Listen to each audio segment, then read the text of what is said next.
Olá pessoal, dando continuidade aos nossos estudos, hoje vamos falar sobre Pedagogia da Autonomia de Paulo Freire.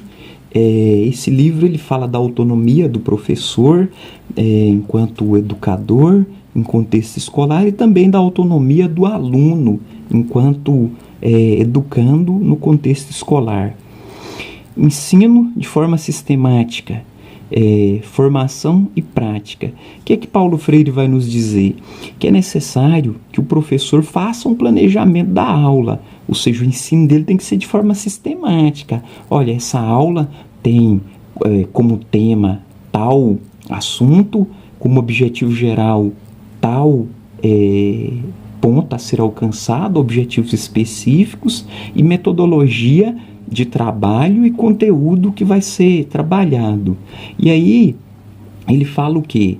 Da formação, que para que você faça esse ensino de forma sistemática, você tem que ser formado, você tem que ter graduação, pós-graduação, cursos de capacitação, de qualificação. É necessário estar sempre em formação, para que haja uma prática de ensino de qualidade e com resultados melhores para o aprendizado dos alunos. Paulo Freire ele critica bastante nessa obra a educação tradicional, que visa o quê? O desempenho de destrezas. Então hoje, por exemplo, aí, a prova do Enem, quem tira a maior nota? Não é o aluno que tem mais conhecimento, não é o mais inteligente, é o que tem mais destreza.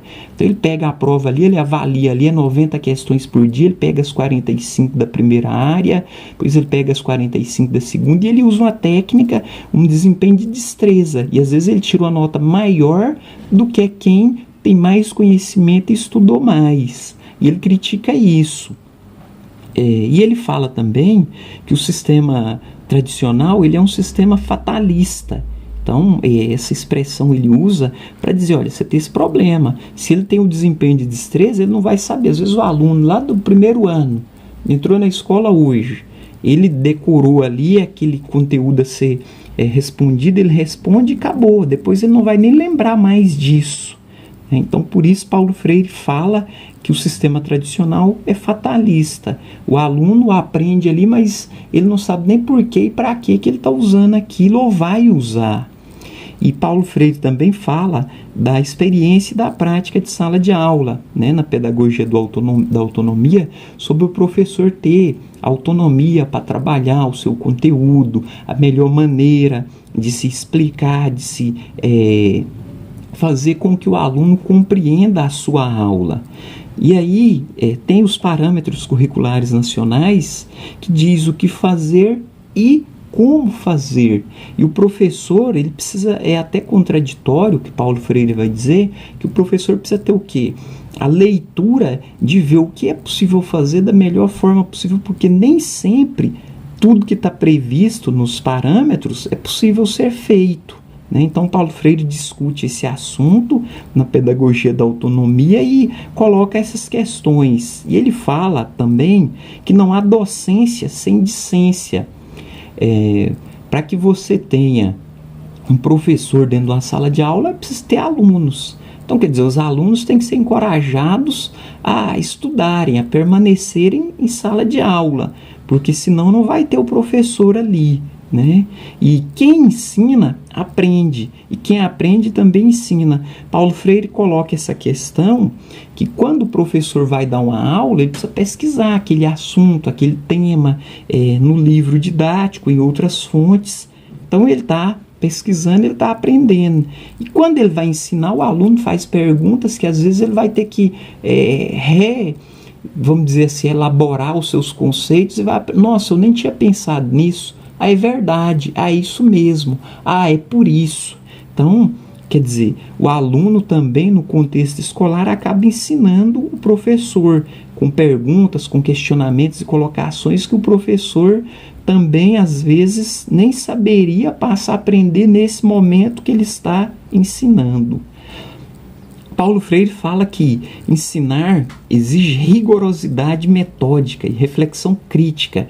Então, já falamos aqui inicialmente que você vai dar uma aula, você tem que planejar, não pode chegar, o professor entrar na sala e aí começar ali, abre o livro e vai ver. O aluno, por mais que ele seja ali do ensino fundamental da primeira fase, uma criança de 7 anos, de 8 anos, ele percebe que o aluno está lá na frente falando balela, que o professor está falando balela, que o professor não preparou a aula, que o professor está ali gaguejando, que o professor não adequou o conteúdo. Então, exige essa rigorosidade metódica. É preciso que haja esse trabalho. E a reflexão crítica no sentido de que o professor precisa ver, olha, esse conteúdo está adequado, essa aula está adequada, foi produtiva na outra turma, ou em um outro momento eu dei uma aula, não foi tão bom, vou melhorar agora nesse sentido. Então, Paulo Freire alerta para essa circunstância. E outra crítica também que Paulo Freire faz é com relação ao livro didático, né? Então ele coloca que até onde vai a autonomia do professor.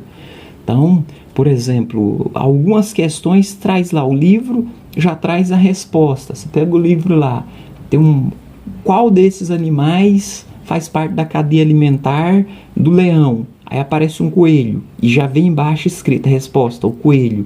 Então, quer dizer, não dá nem espaço para o professor dialogar ou apresentar alguma questão. E aí até onde vai a nossa autonomia? E às vezes numa escola particular, eu vou dar aula numa escola da elite. Então, no momento em que eu chego, a coordenação pedagógica, a direção, passa o material, passa o conteúdo, o plano de aula já vem pronto, os exercícios já vêm prontos. Então aí, olha, faz isso e isso. Então o professor na escola privada, de certa forma, nesse contexto, ele não tem nem autonomia, ele vai fazer o que está sendo mandado fazer, né? E Paulo Freire discute isso. Paulo Freire fala também que ensinar não é transferir conhecimento. A crítica ao modelo tradicional, então não é chegar ali na frente, fazer uma aula verbal, cansativa e achar que o aluno, porque o professor sabe muito, vai transferir aquilo que ele sabe, né? A crítica que ele faz da educação bancária, que o aluno não é uma conta, umas gavetinhas que vai chegando e depositando conhecimento. E ele fala que é necessário o quê?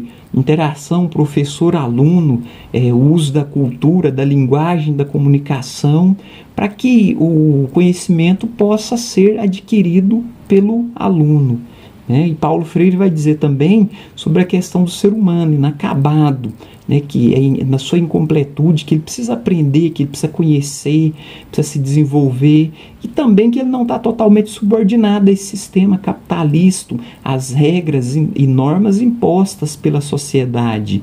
Então, por exemplo, a escola da periferia, não, aqui a escola é fraca, não tem recurso, não tem muito material, não se pode preparar uma aula diferenciada de forma nenhuma. Então, Paulo Freire, ele acha que isso pode ser mudado, tá? Para que o ser humano venha se emancipar e se libertar e buscar a sua, vamos dizer assim, o seu desenvolvimento e a sua melhoria na qualidade de vida e condição de bem-estar. E Paulo Freire vai dizer o seguinte, da autonomia do educando.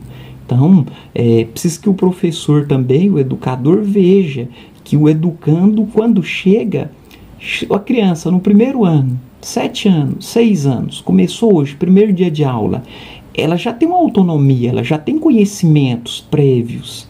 Ela não chegou ao zero ali, não sabe nada. Sabe, ela tem um contexto social, um contexto de vida, de cultura. Às vezes ela vai no cinema, vai no teatro, participa de visita a museus. Então aí o professor, por meio da dialogicidade, vai interagir com essa criança e ver qual que é o seu grau de conhecimento, né?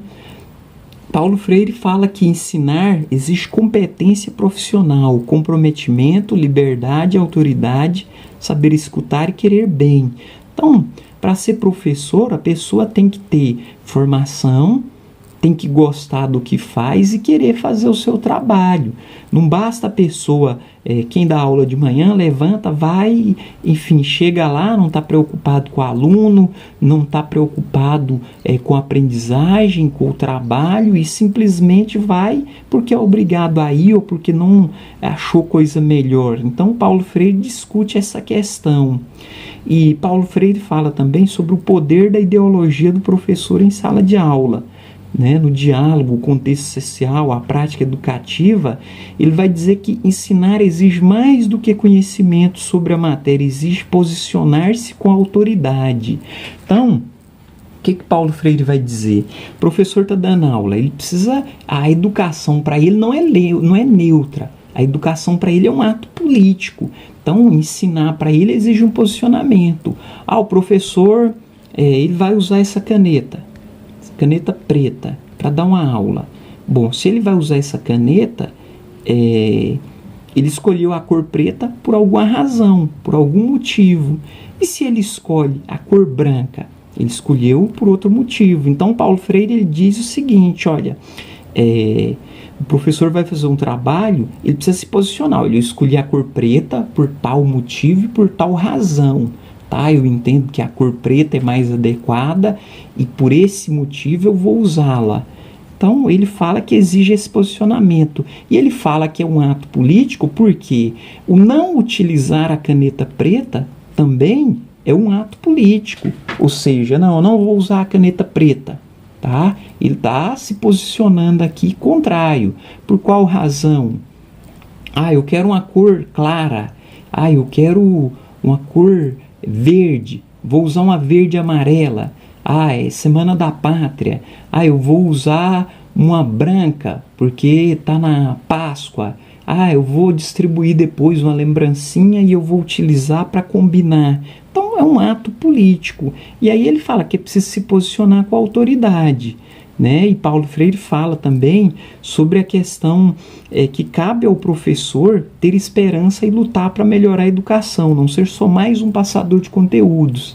Então, às vezes o professor chega, eu vou dar a minha aula aqui, se o aluno aprender bem, se não aprender eu também não estou nem aí, se o aluno faz a tarefa de casa ou se não faz, não é problema meu. Então ele fala, tem as dificuldades? Tem, da educação, da estrutura, de salário? Tem, mas cabe ao professor ter esperança. Então ele tem que acreditar que a educação vai melhorar, lutar por melhores condições de trabalho, por piso salarial, buscar isso e acreditar que dessa forma a educação vai ser melhor, vai ser mais produtiva e vai ter mais aprendizado para os alunos. Então, Pedagogia da Autonomia é um livro bom, de fácil leitura, de fácil interpretação, é bastante explorado pelo Centro de Seleção. Eu recomendo, quem puder depois pegar para ler a obra completa, se aprofundar, cabe novos olhares, novas leituras. Fica aí o convite. Por hoje é só, pessoal.